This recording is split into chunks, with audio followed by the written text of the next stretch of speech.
Muito bem, irmãos, vamos abrir a palavra do nosso Deus mais uma vez. Eu lerei os 9 primeiros versículos do capítulo 6. Eu estive compartilhando esse texto na reunião da Federação de SAFs, do nosso presbitério, ontem pela manhã. Foi uma reunião muito abençoada. E nós também queremos compartilhar esse texto nesse momento. Eu sempre digo que os primeiros dias do ano são muito significativos para todos nós. Nós, como cristãos, devemos ter o nosso foco bem definido e sermos constantes naquilo que Deus tem colocado diante de nós. Então eu quero pensar sobre o tema mantendo o foco. Porque muitas vezes nós nos deparamos com determinadas situações que visam nos desviar daquilo que Deus tem colocado diante de nós. Então é um texto conhecido que narra a experiência vivida por Neemias, quando ele tivera sido chamado por Deus para reconstruir a cidade de Jerusalém. Fazer aquela reconstrução física. Deus tivera levantado outros para restaurar assim a palavra de Deus, a lei de Deus, o culto a Deus. E Neemias, ele se dedicou à restauração física da cidade de Jerusalém. Então, Neemias 6, a partir do primeiro versículo. Tendo ouvido Sambalat, Tobias, Gesem, o arábio e o resto dos nossos inimigos, que eu tinha edificado o muro e que nele já não havia brecha nenhuma, ainda que até este tempo não tinha posto as portas nos portais, Sambalat e Gesem mandaram dizer-me: vem, encontremo-nos nas aldeias no vale de Ono. Porém, intentavam fazer-me mal. Enviei-lhes mensageiros a dizer: estou fazendo grande obra, de modo que não poderei descer. Porque cessaria a obra, enquanto eu a deixasse e fosse ter convosco? 4 vezes me enviaram o mesmo pedido. Eu, porém, lhes dei sempre a mesma resposta. Então Sambalat me enviou pela 5ª vez o seu moço, o qual trazia na mão uma carta aberta, de teor seguinte: entre as gentes se ouviu, e Gesem diz que tu e os judeus intentais revoltar-vos, por isso reedificas o muro, e, segundo se diz, queres ser o rei deles. E puseste profetas para falarem a teu respeito em Jerusalém, dizendo: este é rei em Judá. Ora, o rei ouvirá isso, segundo essas palavras. Vem, pois, agora e consultemos juntamente. Mandei dizer-lhe: de tudo que dizes, coisa nenhuma sucedeu. Tu, do teu coração, é que o inventas, porque todos eles procuravam atemorizar-nos, dizendo: as suas mãos largarão a obra e não se efetuará. Agora, pois, ó Deus, fortalece as minhas mãos. Amém. Amém. Até o versículo 9, eu gostaria que você... Irmãos, nós sabemos muito bem que é impossível fazermos a obra de Deus sem atrapalhar o progresso, o avanço da obra de Deus. Exatamente, queridos, porque a obra de Deus, ela incomoda o inimigo. O inimigo não quer ver o avanço, não quer ver o crescimento da igreja do Senhor Jesus, e isso tem acontecido desde o princípio da raça humana. Sempre os nossos inimigos espirituais, eles se levantam com esse propósito. Então, não é novidade nenhuma para cada um de nós. E nós sabemos que Deus tem uma missão para cada um de nós. Quando nós estudamos os símbolos de fé da nossa igreja, símbolos reformados, quando a gente estuda, por exemplo, o breve catecismo de Westminster, logo na primeira pergunta, nós nos deparamos com a seguinte colocação: qual o fim principal do homem? E nós sabemos, o fim principal do homem é glorificar a Deus e gozá-lo para sempre. Embora eu e você tenhamos muitos objetivos, muitos propósitos, muitas demandas, mas a principal é a glória de Deus. O nosso principal objetivo aqui, queridos, é satisfazer a Deus, o nosso Criador. Então, levantar-se para fazer a obra de Deus é despertar a fúria do inimigo. E aqui o texto sagrado deixa isso muito claro, porque Neemias, ele quando abraçou esta causa, Jerusalém estava destruída, os muros caídos, as portas queimadas. O inimigo tivera destruído aquela cidade, e aquela cidade ficou nessa situação durante muito tempo. Então, Deus levanta Neemias para a reconstrução dessa cidade, dos muros, e desde o início, queridos, os seus opositores estiveram prontos para paralisar aquela obra, aquele projeto. A reconstrução dos muros de Jerusalém provocou forte reação dos inimigos. E a gente percebe essa situação quando a gente lê o livro de Neemias. E com base nesses versículos que nós lemos, irmãos, nós queremos destacar primeiramente as armadilhas, as tentativas do inimigo para paralisar a obra de Deus. O que foi que eles fizeram? Quais foram suas estratégias para fazer com que Neemias ele parasse aquela obra? Primeiro, eles tentaram distrair os obreiros. Veja que no versículo 2, seus inimigos Sambalá e Gesem mandaram dizer a Neemias: vem, encontremo-nos nas aldeias, no vale de Ono. Vamos estar nos encontrando neste lugar. Então aqui primeiramente, aqueles adversários, eles tentaram distrair aqueles obreiros que estavam envolvidos naquele projeto fantástico. Os inimigos, eles não queriam ver a obra concluída, e nós sabemos muito bem, segundo o primeiro versículo do capítulo 6, que os muros já tinham sido levantados. A cidade já estava com um outro aspecto.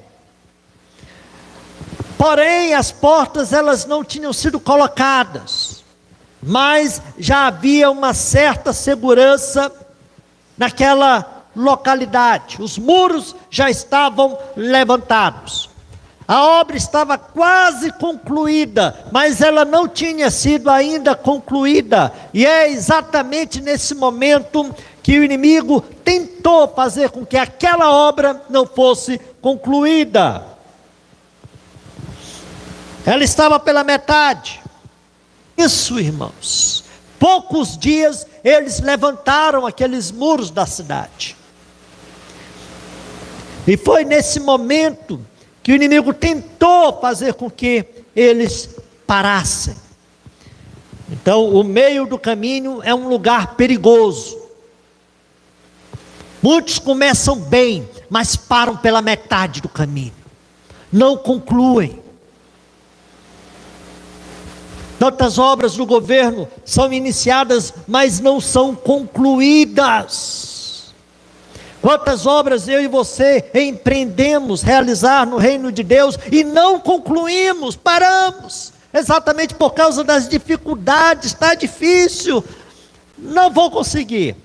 Então, os inimigos tentaram distrair aqueles homens que estavam entregues àquela obra.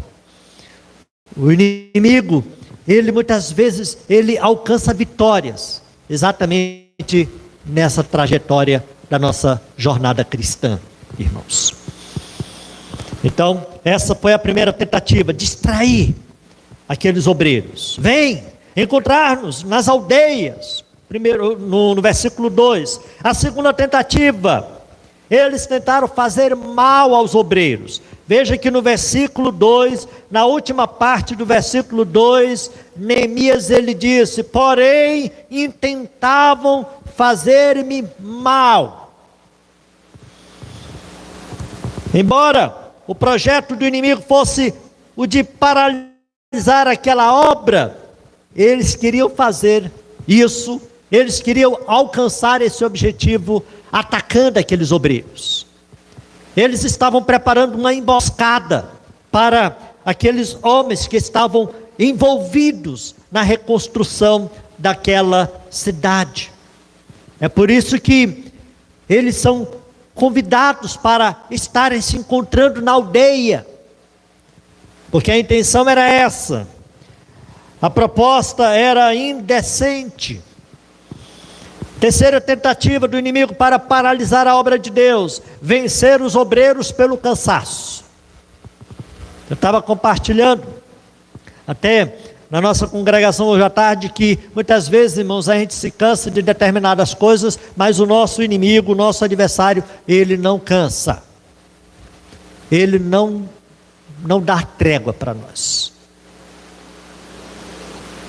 Ou a gente encara a obra com determinação, ou então nós seremos vencidos. Os inimigos tentaram vencer Neemias pelo cansaço. Veja no versículo 4. 4 vezes me enviaram o mesmo pedido. Irmãos, 1 vez, 2 vezes, 3 vezes, 4 vezes. Veja, queridos, a insistência desses inimigos de Neemias. Já pensou alguém batendo na mesma tecla? Bora, venha para cá, vamos nos encontrar 4 vezes. E houve uma quinta. Agora a quinta vez foi mais séria do que as 4 primeiras.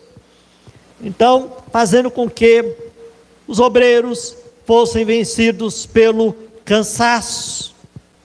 Então a gente percebe a insistência desses inimigos. A gente percebe também a sutileza deles. Esse convite tinha o objetivo maior de desviar aqueles homens da conclusão daquele grande projeto que Deus tinha colocado no coração de Neemias. Então isso aconteceu repetidas vezes. Uma outra tentativa, irmãos. Eles começaram a falar mal dos obreiros. Eles começaram a espalhar boatos. Versículo 5 ao 7.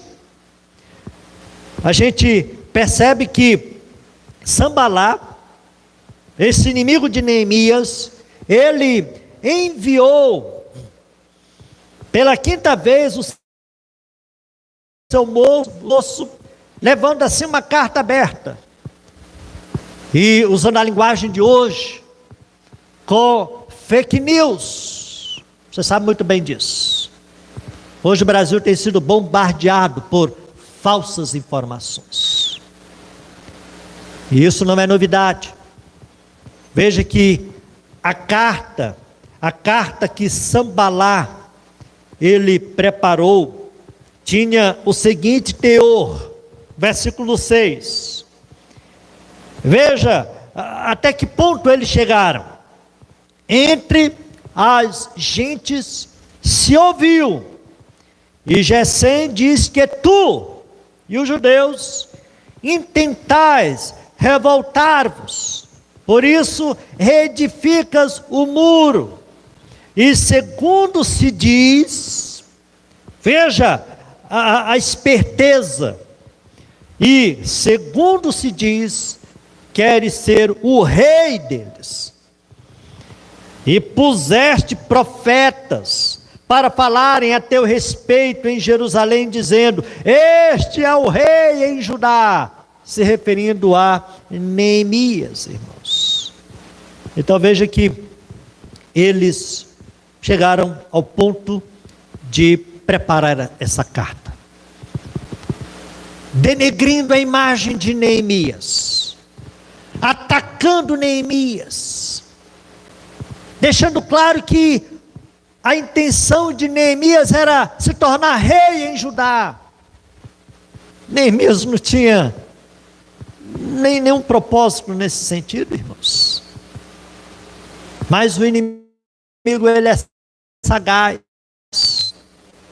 Quando muitos abraçam a obra de Deus, o inimigo levanta outros para criticar, para falar mal, para inventar mentiras, para fazer com que aquele que está fazendo a obra possa desanimar. Isso acontece, irmãos, para que aquela pessoa desista,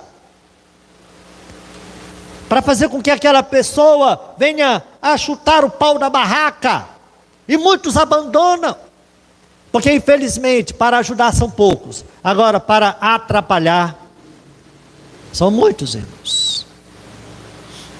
Então, essa foi a outra tentativa dos inimigos, dando assim a paralisação da obra de Deus. Como eu falei anteriormente, a reconstrução já estava quase no final, mas não tinha ainda terminado, irmãos.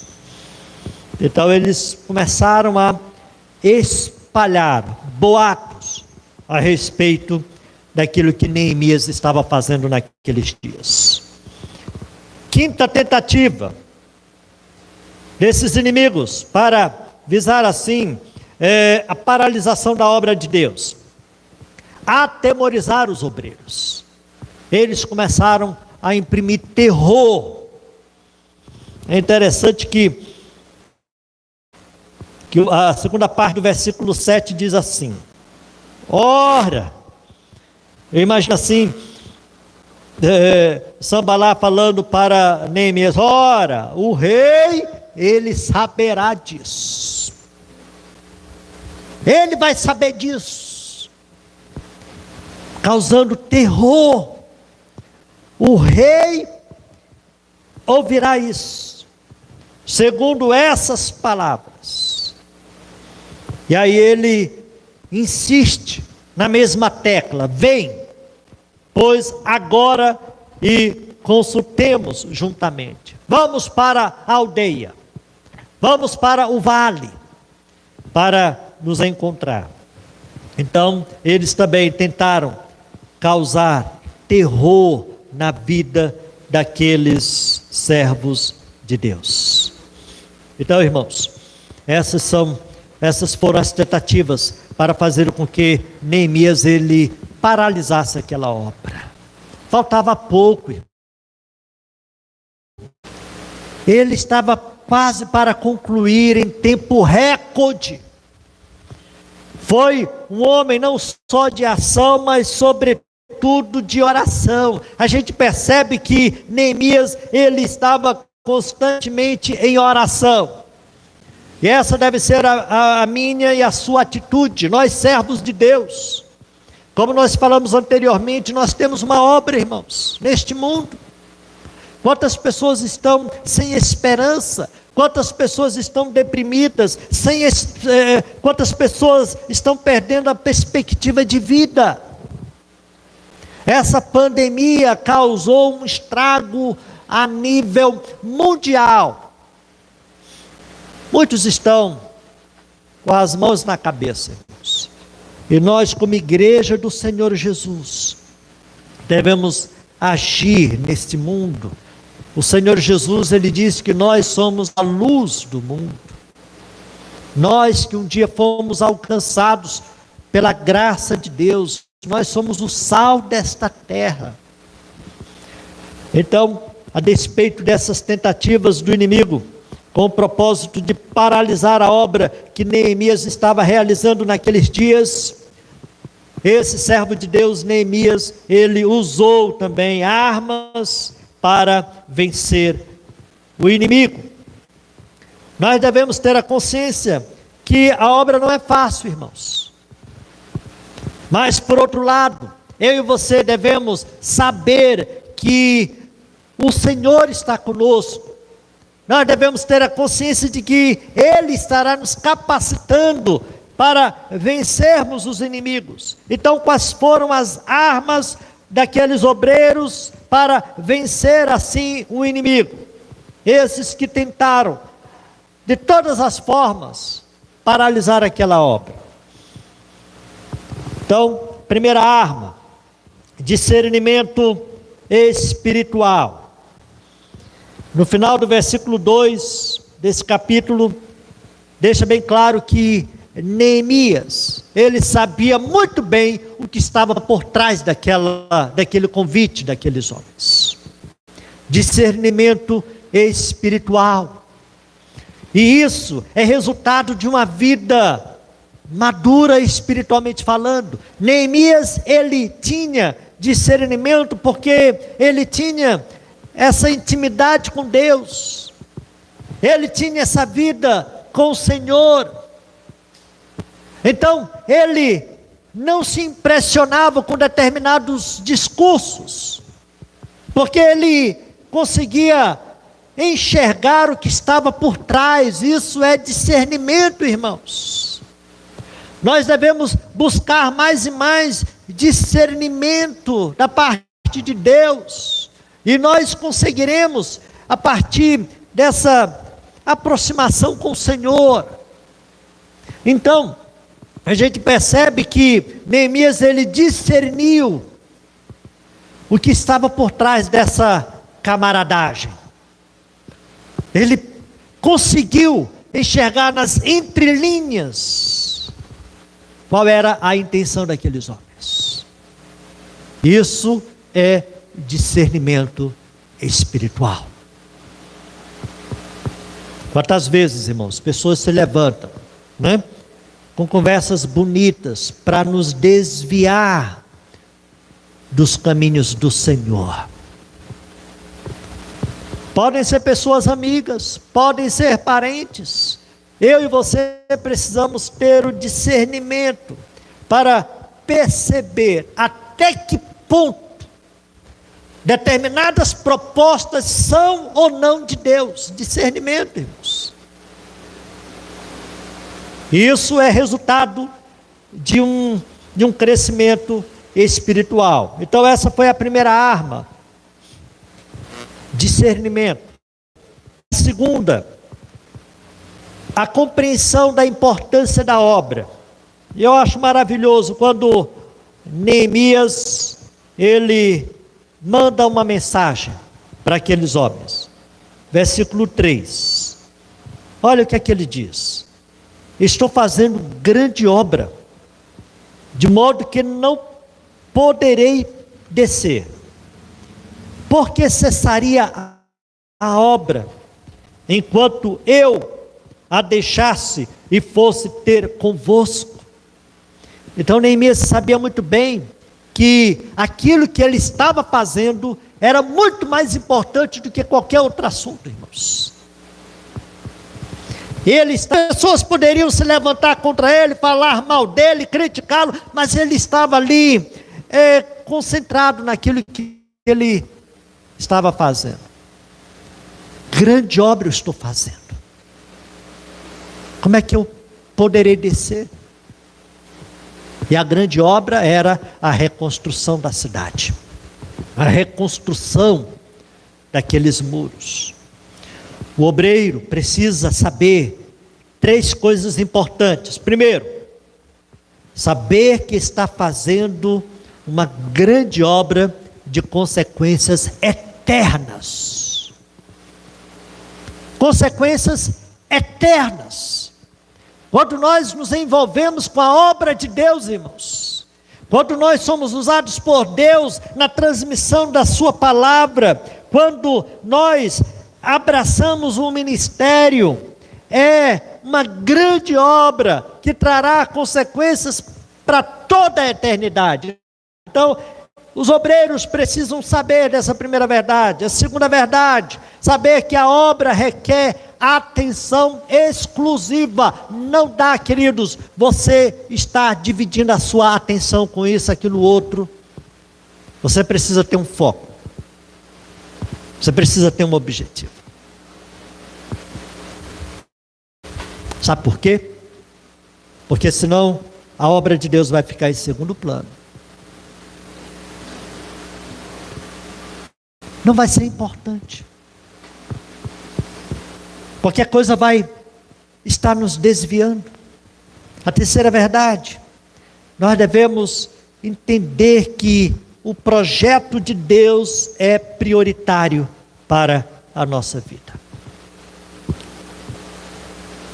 E a obra de Deus, irmãos, ela tem que ser feita no dia a dia, no nosso local de trabalho, nas nossas relações interpessoais. Nós precisamos estar focados nessa missão. Ide, pregai o evangelho a toda criatura. Eu preciso entender que isso é prioritário. Não que eu vou deixar o meu trabalho de lado, não que eu vou deixar o meu curso de lado, não que eu vá deixar a minha família de lado. Não, eu preciso dar atenção a essas demandas, entendendo que o meu objetivo maior é ser luz aonde eu estou. Amém, queridos? Na minha família, orando para que Deus esteja alcançando a minha família, sendo testemunha dentro da minha casa, dentro do meu local de trabalho, é sendo luz, é sendo sal, queridos. Isso é prioritário. Na escola, na faculdade, no trabalho, nas redes sociais. Quanto tempo nós temos desperdiçado, irmãos? Neemias, ele entendia que aquilo que ele estava fazendo era mais importante do que qualquer outra coisa. Essa foi uma arma fantástica. Quando nós entendemos que, quando aquilo que nós estamos fazendo é importante, então não é pouca coisa que nos desvia disso.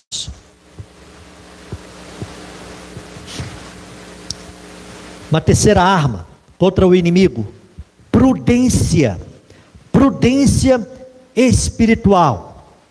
Neemias sabia que a intenção do inimigo era fazer-lhe mal, como nós lemos no final do versículo 2.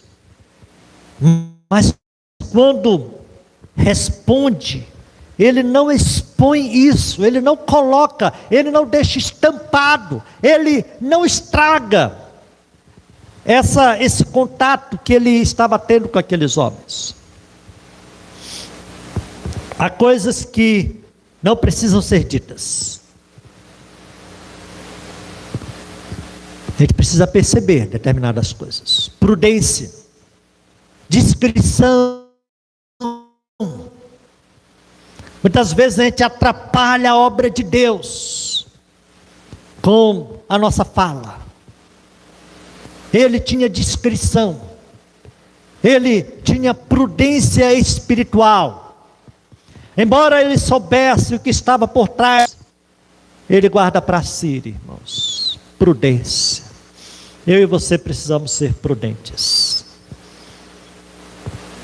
A gente precisa fazer uma leitura do nosso contexto e agirmos com prudência. É uma arma, irmãos.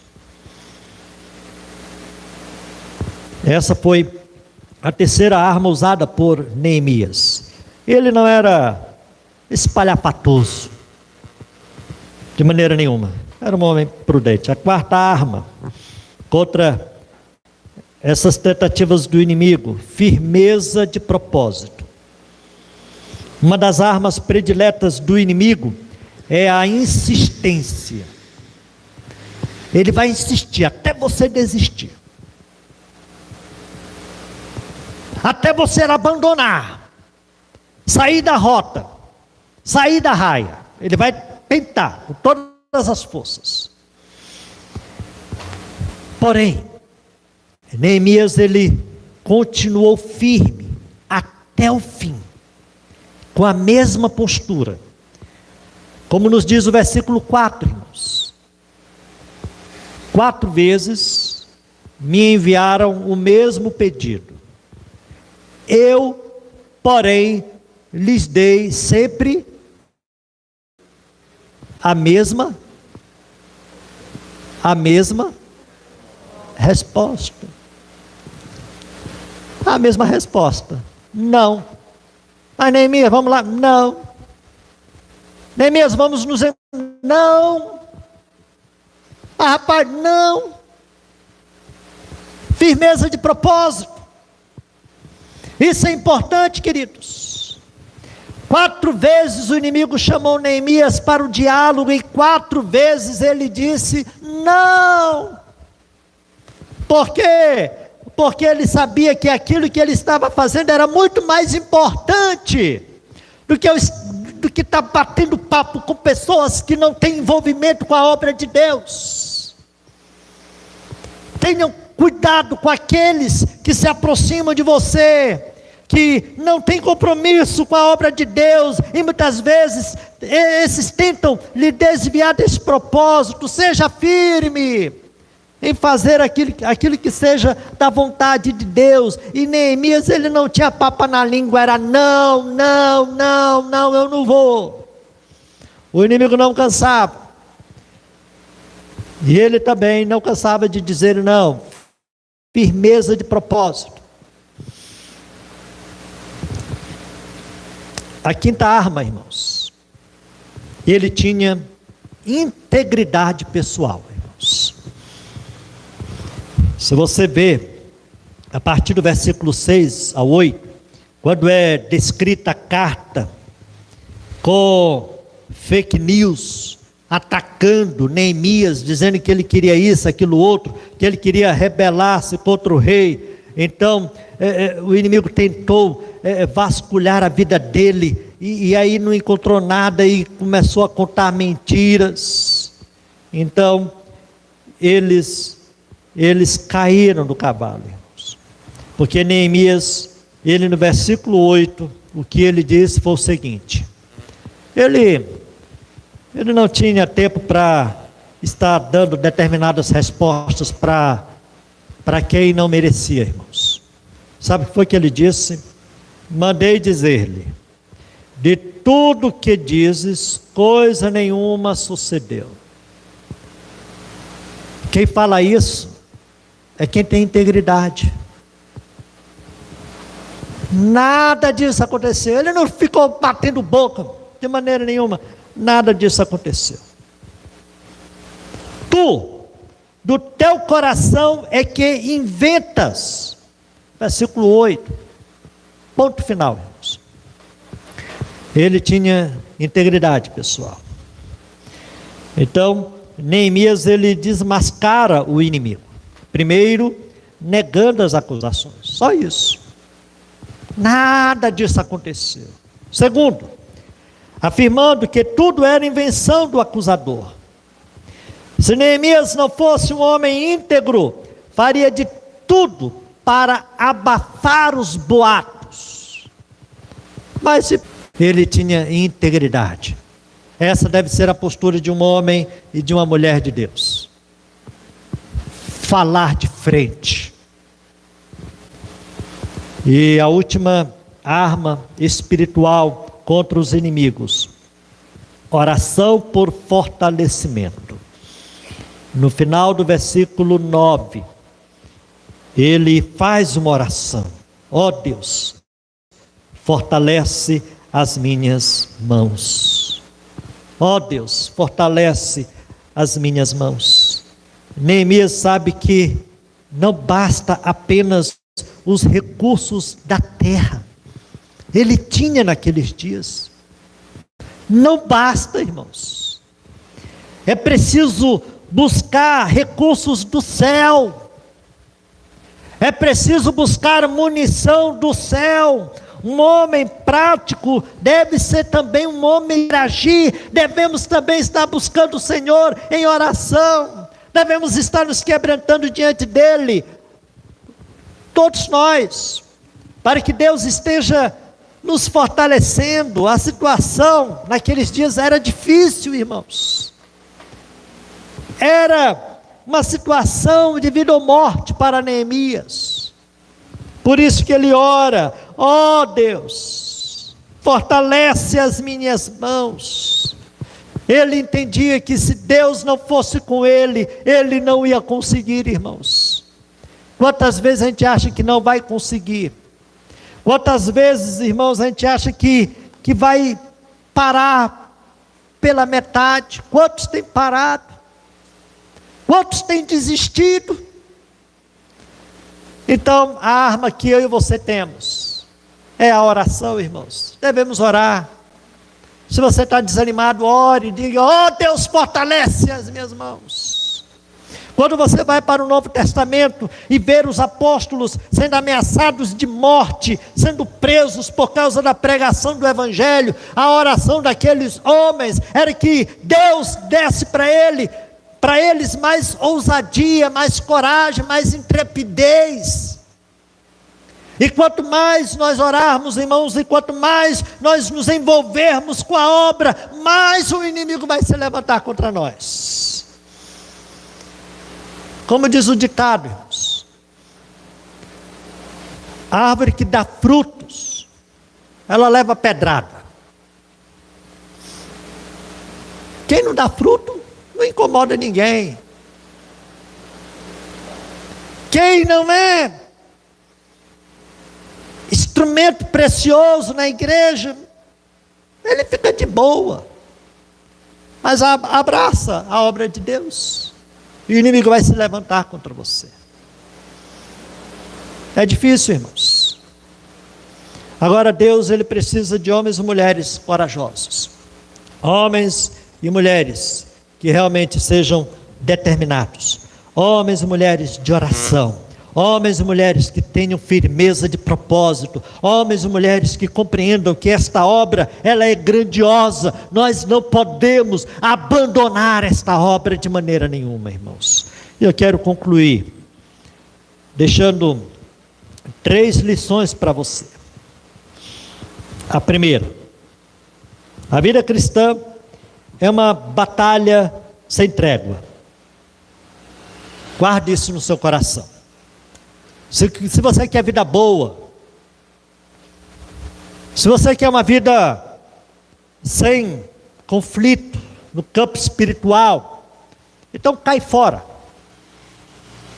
A vida cristã é uma batalha sem trégua.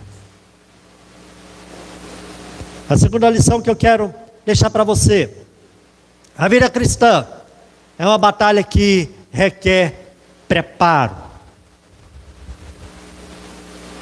Preparo, irmãos. Neemias, ele se preparou. Neemias, ele passou 40 dias, irmãos.